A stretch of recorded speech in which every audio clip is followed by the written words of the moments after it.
Shalom, Calvary greetings in Jesus' wonderful name. Welcome to the second segment of the day. Our focus for today is the mountain of education, the sphere of education. This is the mountain that is responsible for the prayer of our Lord Jesus that says, "Thy will be done here on earth as it is in heaven." We have to know that will by revelation or by research. Once we know that, we have to help people conform to it. He says, "And be not conformed to the standard that is at the moment, but you can be transformed, you can innovate, you can grow by the renewing of your mind."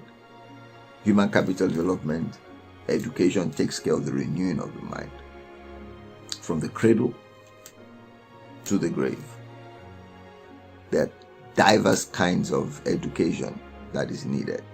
It's not just literacy and numeracy, and it's not just about English and diction and dialect. It's about skills, it's about competencies, it's about capabilities. It's about the potential in humans becoming fully developed. And this is a God-given mandate. God said concerning Abraham, "I know Abraham. He will command, he will indoctrinate, he will disciple his children and his children's children. He will conform them to a pattern, the pattern of heaven." Do you know that man, as it were, we can say he is neutral? And the expectation of God is that through capital development, human capital development, he ascends and he becomes like a son of God. But where that is not done, he descends and he operates as a beast of the field. And that's one of the dimensions of the mark of the beast. Look around your community. Look into your nation. Are people operating as sons of God? In other words, with high moral values, with high effectiveness and efficiencies? Are they innovative? Are they conquered their environment? Are they living in love, in peace? Are they pushing the frontiers of knowledge? Or have they descended to the level of beasts, where human life is zero, where the environment is not taken care of, where the interrelationship between humans is sour? Then you can tell the level of education in that environment. My prayer is that if God has called you to the mountain of education, you will step out today, synergize with others, and begin to push. And do remember, for every push, there will be a pushback. There are people that are benefiting from this darkness. There are people who love darkness rather than light. But when you continue to push, light will shine in the midst of darkness, and darkness will not be able to comprehend it. We are the salt of the earth. We are to sweeten the society and preserve the society. And this is part of the mandate of the people on the mountain of education.